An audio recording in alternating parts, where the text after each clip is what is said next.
Hello and welcome to my channel. Today you are going to build your first Python project with me. It's completely beginner friendly and I am going to explain every single line of the code.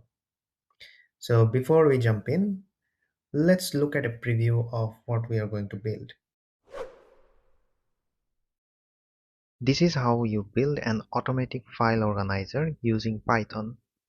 The idea is simple. You give the program a folder path. It scans the files and automatically sorts them into subfolders based on file type, like images, PDFs, or zips. Use Python's OS module to do this. And you definitely don't want to run this every time inside an IDE. So use parsing, and you will be able to call it directly from the terminal, just like a real command line tool. No more messy folders. A perfect project for beginners. So let's build your first Python project together. Okay, so let's start. First step, we need a folder because we are creating a file organizer. So I created this folder called messy and I included different file types, for example, images, videos, documents. So include all different types of files that you can include here. Then there is also another folder called OG, and I created this to keep a backup of the files I have. So when we iterate the program, every time we have a backup and we can copy it. You should create the folder like this, and then we are ready to move on to the next step. The next thing you need is an IDE to write your script and execute the code. I'm going to use PyCharm. You can use any other IDEs like VS Code if you like that. Otherwise, just follow along, download it for your system, and then install it. The installation process is pretty straightforward. Just follow along what I'm doing, and after the installation is done, if you open PyCharm, you should see an window like this. Now from this window, we'll click on New Project, and let's create a new project. I'm calling it Python tutorial. You can name it whatever you want. Another thing we are going to do is create a virtual environment. You don't have to understand virtual environment right now, but you can do it from here. Click on the custom environments. Now, why do we need this? When we run a program, we need various different packages or libraries. So a virtual environment actually gives you an isolated place to install those packages. Now, if you are working on another project which requires the same packages but of different versions, so you can create a different virtual environment and they will be kept inside that environment. So these two environments are not going to affect each other. That's the beauty of virtual environments. And it's a good practice to create a virtual environment for each project. Okay, now click on create and our project is created. And you should see a main.py file. It's automatically created. But we are going to delete this and we'll create a new file and we will call it file organizer. Now we are ready to start coding, but before that I am going to show you a flowchart of the first part of our code to explain how this would work.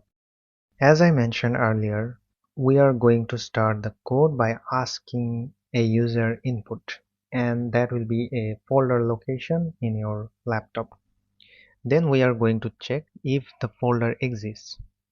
If the user has given a location which doesn't exist, then the code will go to the no root and it will print a warning for the user to put the right folder location.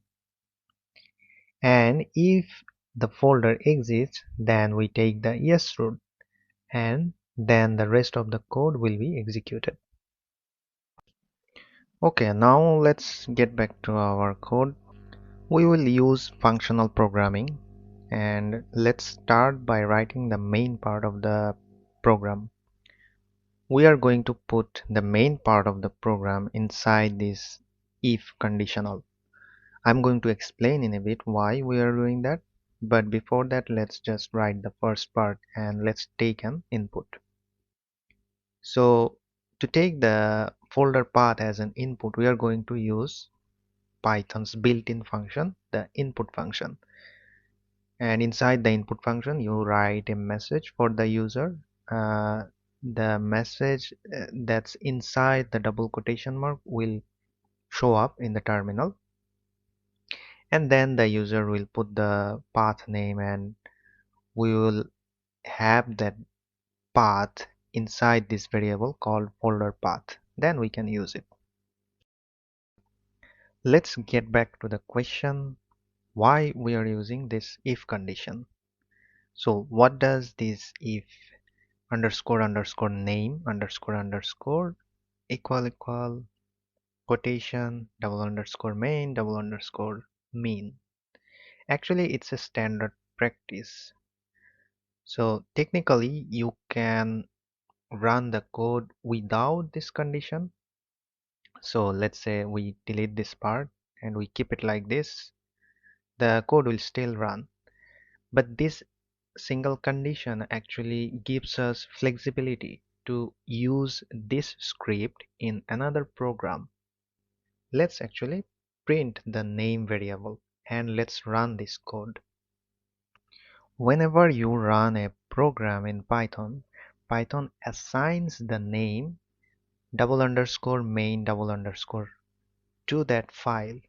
So when I am running this program directly, the name of this file, that is file organizer, becomes main. So this part that's inside the if condition will only run when I am executing this program directly. You may ask, why is this useful? Let's say I create another Py file and we will name it the test file. I can actually use the file organizer script inside this test file by importing it. So when I import it and I run the test file, you can see the output. There is nothing printed, or the code is not asking for an user input. Why? Because the part that's inside the if conditional is not being executed here.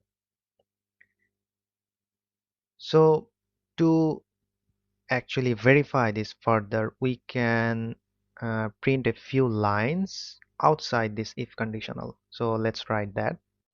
When we run the test file again, now you can see it's printing hello world in the output terminal because we put this print statement outside the if block. Good, let's put a comment starting with hash not executed when imported in another program. Now let me show you what happens to the name variable when we import this file in the test.py file. To do that, we will print the name variable again and then we will run the test file. In the output, you can see that it says file organizer for the name variable. If I run it directly from the file organizer.py file, you can see in the output the name has changed to underscore underscore main. I went a little overboard with this explanation, but I hope this made sense. Let's delete the test file now and let's get back to our original project. If you remember the flowchart, we said we are going to check if the folder really exists or not. To implement that, we need Python's built-in OS module. The OS module lets you interact with files, folders, and paths inside your PC, and that's why we need it. Now create another if condition and we will use os.path.exist. This checks if the path variable actually exists or not, and inside the argument we will put the folder path variable. But if you remember the flowchart, we want to go to the no root when the folder doesn't exist. So instead of checking if the folder exists, we are going to check if the folder doesn't exist. So we will simply use a not operator in front of the condition.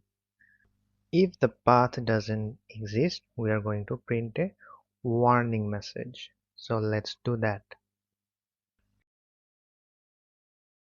Let's also put another comment to specify what we are doing here.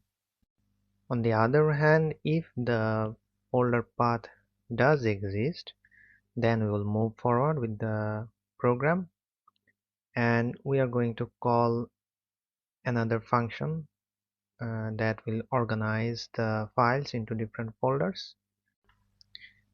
With this line, we are just calling the function, but we haven't yet written the function.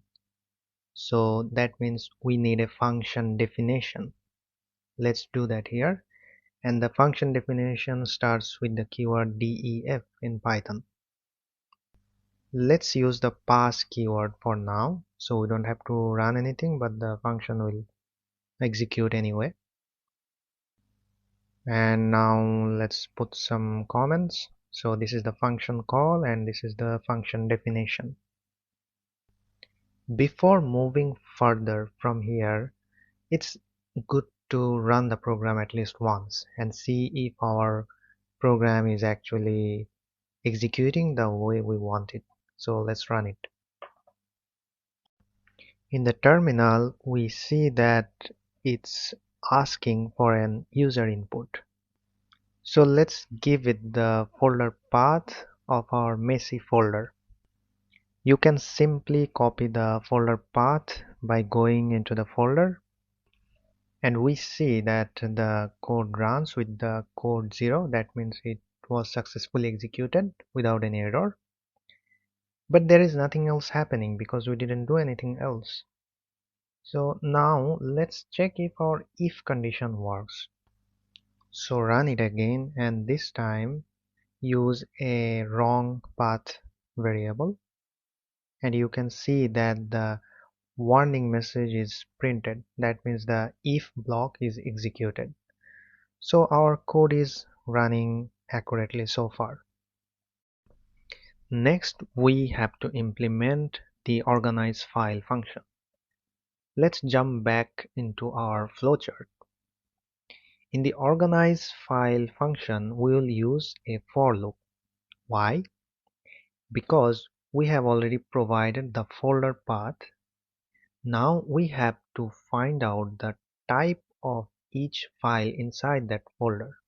So we'll go over each file and find out their type from the extension of the name, and then we will organize them into different folders. We will also use the code to create new folders. Once all the files are scanned, the for loop will go to the no root and it will end. Then we will come back to our main part of the program.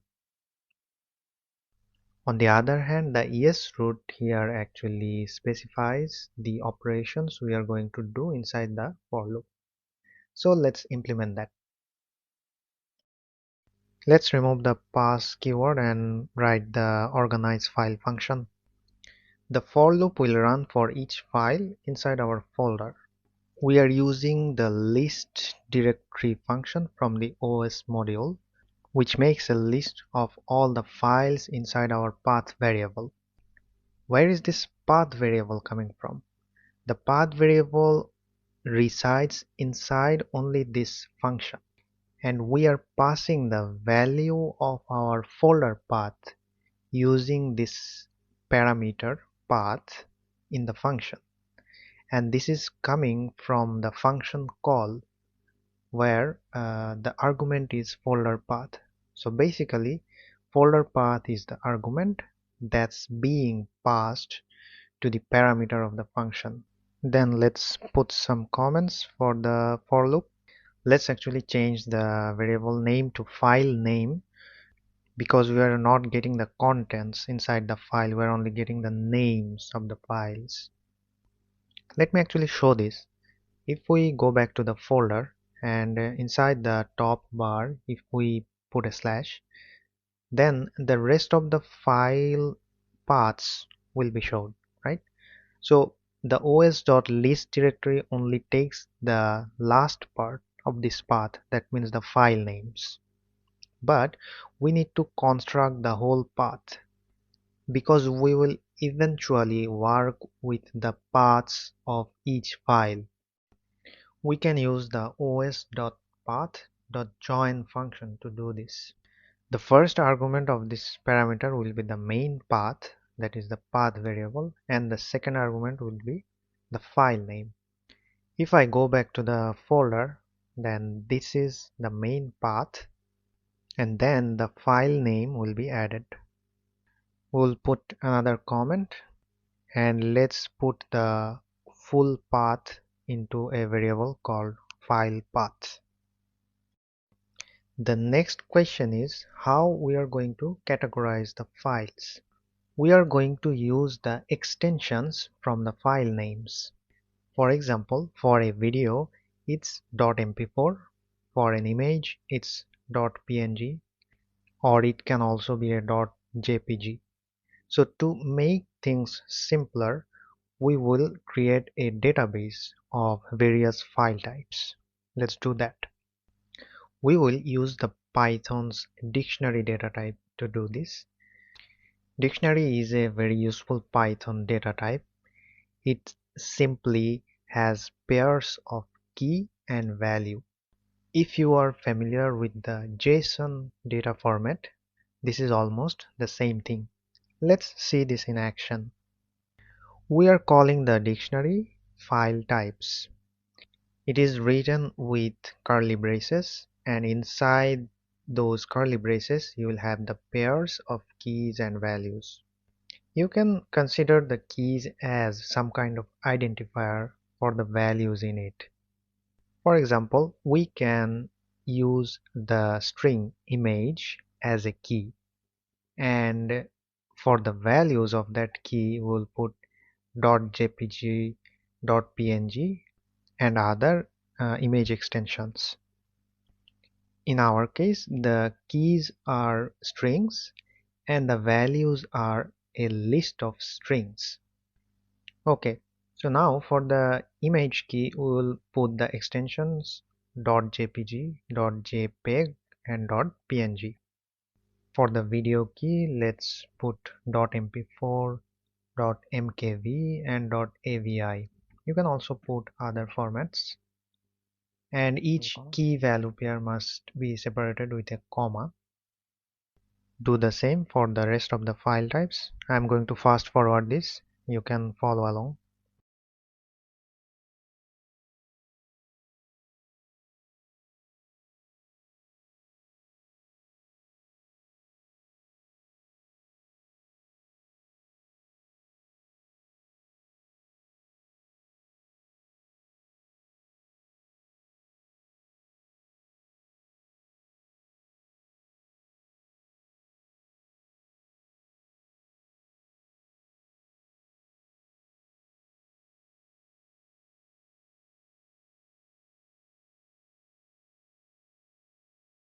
We're back to our flowchart, and if you remember, we took the folder location, then we checked if the folder exists. If not, we printed a warning. Then we want to organize the file, so we created this function, and inside this function we created the for loop. So how is the for loop going to work? We are going to get the file path, which we already did. So for each file path, we'll then get the file extension. Then we'll run a check in the database if this extension exists inside our database. If it exists, then we'll return the key of that data. That means the folder name that we want to put. If you remember the database, so let's say if we have the JPG, we check and it exists, then it will return the images this name, and we will use this as a folder. So the next step is to check the database, and then we again will do some other stuff like create the folder, and then we are going to move the file. We'll repeat this operation for each of the file, and once we are done, we are going to end our program. Now we use the os.path.isFile function to check if the path of the file is valid or not. Let's put a comment here. For the next operations, we are going to define a few more functions. At first, we need the extension of the file. To do that, we will use a getExtension function, and it needs the argument file path because we are going to extract the extension from the file path. Wait, actually, we don't need the whole file path. We can use the file name because inside the file name we have the extension. So do that. Now let's define this function. For now, we'll put the pass keyword. Okay, we have the extension. Now we need the destination folder. Let's create another function for it, and I guess we will only need the extension as the argument for this function. Well, the arguments might change later. For now, let's move on. We will use this function to get the folder name from our database. Similarly, let's define the function with a pass keyword. Okay, now that we have the name of the destination folder, let's construct the complete path for the destination folder. We will do this with another function called createFolder, and this function will need two parameters, the main path and the destination folder. We may also need the file name, so let's take it for now. We can edit it later. Similarly, define this function with the pass keyword. After that, we are simply going to move that file, and we are going to do that with another function. This function doesn't need any return variable because we are not going to return anything, only the execution will happen. And then let's define the function similarly. Now let's fill out the getExtension function. To do this, we are going to use the OS module again, and we are going to use the splitText function. What this function does is that it takes the file name as input and then splits that into a root and an extension. For example, if the file name is clip.mp4, then the root will be clip and the extension will be .mp4. Let me fix the spelling. It's root, not route, and the function returns the extension. We are going to run the code again. I have already included two print statements inside the organize file function, and they basically print the whole file name and then the extension. So basically we're checking if the getExtension function is actually extracting the extension. So let's run the code, and you can see that the code is working. Here is the full file name and then the extension. Now let's comment out those print statements. Next, we have to fill out the getDestinationFolder function. For this task, we will utilize the database. So the database will work as our reference. Remember, we have the file extension now. We are simply gonna do a search inside our database to check if that extension exists. If it exists, then we will simply return the key. The database file type is a dictionary, and if we use file type dot items, then that returns all the key and values from the dictionary. Now we are going to use this inside a for loop. So let's write folders, which are the keys, comma, extensions, which are the values of our dictionary, and we are going to go over each row of the dictionary for the for loop iteration. The parameter of the function is extension, the singular noun, and we received it from the getExtension function. On the other hand, extensions, the plural noun, is coming from the database. So we will write if the extension of the file exists inside the extensions, that is the array of the database, then we return the folder variable, which is basically the name of the key. But what happens if the file extension doesn't exist inside the database? To deal with that, we will return a folder called others. So this will work as a fallback folder for any file type that doesn't exist inside the database.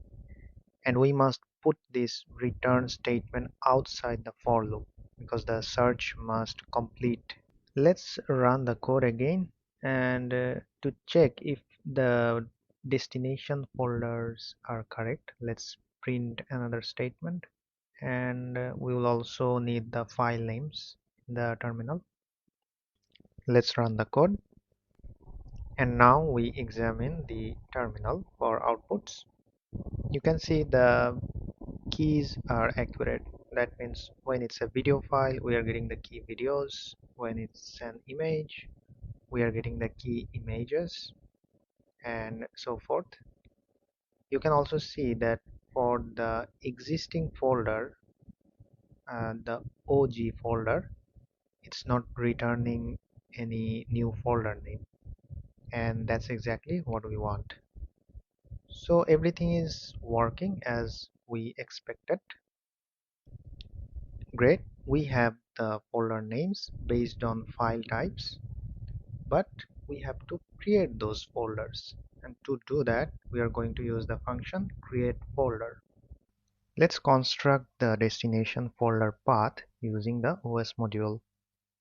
The parameter source folder is the path to the messy folder, and the parameter destination folder is the name of the new folders we are going to create. Now we can use the make directories function from the OS module to actually construct the folders. Let's assign the constructed path to a variable called folder.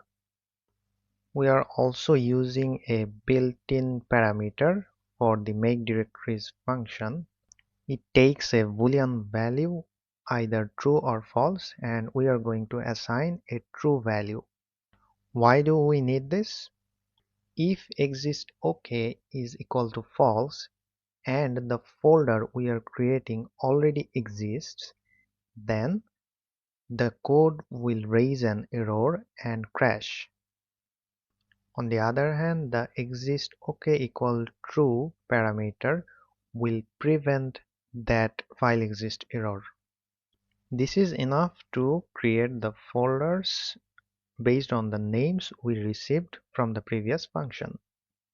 However, if we look at the function call, we see that it expects a destination path. This destination path is a file path corresponding to where each file needs to be moved.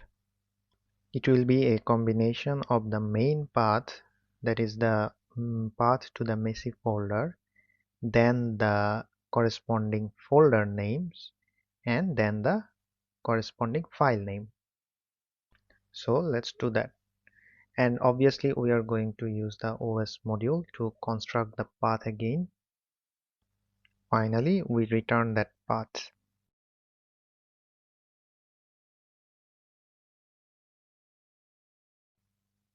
Before a test run, let's include a print statement so we can see the constructed destination path. Run it and then let's examine the output. So this part is the source path to the messy folder, then comes the folder name and then the file name. So these are the new file paths. Perfect. The final function is the move file function. So this will help us do the moving operation. To do this, we need another Python module called showtil. Let's do showtil.move, then the source path and the destination path. Let's run it. But before that, let me show you something. If we go back to the folder, we can see that the destination folders are already created. This happened during the previous run of the program. And if you look inside, you can see that the folders are actually empty. If we run it now, it should simply move the files to these folders. But we run into an error. This is happening because of the path argument that we are passing to the function. You see, the path variable is actually the folder path, not the file paths. So we simply need to replace that with individual file paths.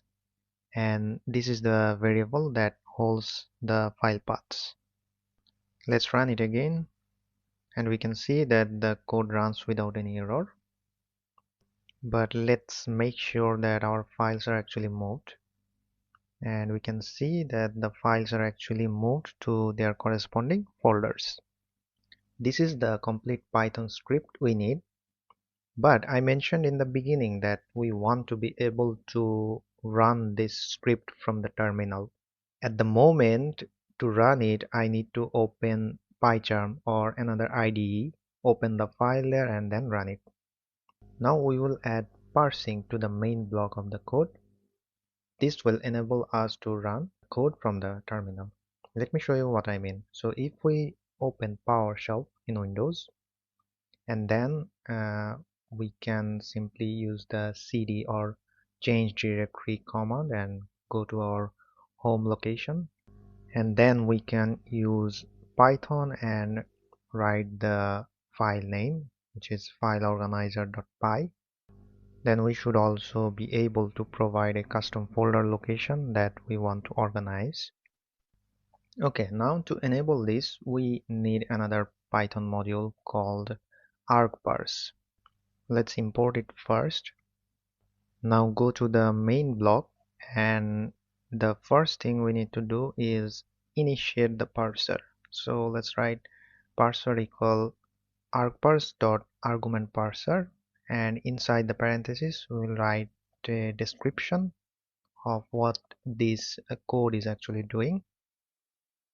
Now we will add an argument to this parser. It's also called a flag, which will enable us to take the folder location as input. Let's name this argument folder. We also need to add a parameter type which specifies what kind of data this argument will be. In our case, this is a string because we are taking the folder path as a text or string input. We can also add a help parameter which will tell the user what this argument does. Now we don't need to take an input anymore using the input function because the parsing argument will do that. So let's remove it. We must then call the parser using parser.parseArgs. So now the args variable will contain all the parsing arguments inside it. So we can simply call args.folder, and that will be the folder path. If we run the code now, it's going to throw an error because we have added an argument folder and the code needs that argument to run. To fix this, we are going to do two things. First, we are going to add a default argument. That means if we run the code without a folder location, the script will automatically take a default folder location and then run the code, so it will not crash anymore. For our default location, we will obviously put the messy folders location. We must put the letter R in front of this path location. This tells Python that this is a raw string and it must ignore spaces or new line characters. But if we run it from the terminal without a folder location, it will still throw an error. So to solve that, we must add another argument called nargs. This represents number of arguments, and we are going to put a question mark. It tells that the argument is single valued and it's optional, not required. Let's run it and you can see the code works. Let's try it from the terminal. So open PowerShell and then write cd home, so that will take us to our home location. Then we need to move to the folder where our Python script is, and we can copy this path from PyCharm here and take the absolute path. After that, we can write Python, call the file organizer.py file, and we can run it like this. You can see it works from the terminal as well. Let's reset our messy folder. We'll delete all the organized folders, and then from the original folder we can copy all the files and then we bring it back to the messy folder. Now we go back to PowerShell, and this time we are going to use the folder path as an argument.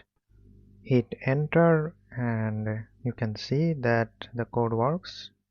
Let's go back to the folder and we can see that the folders are organized.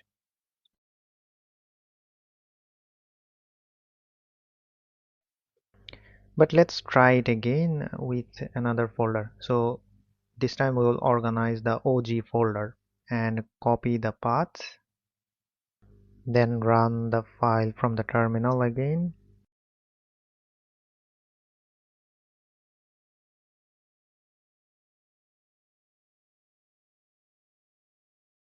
And it runs without any error. If we go back to the folder, we can see now the original folder is also organized.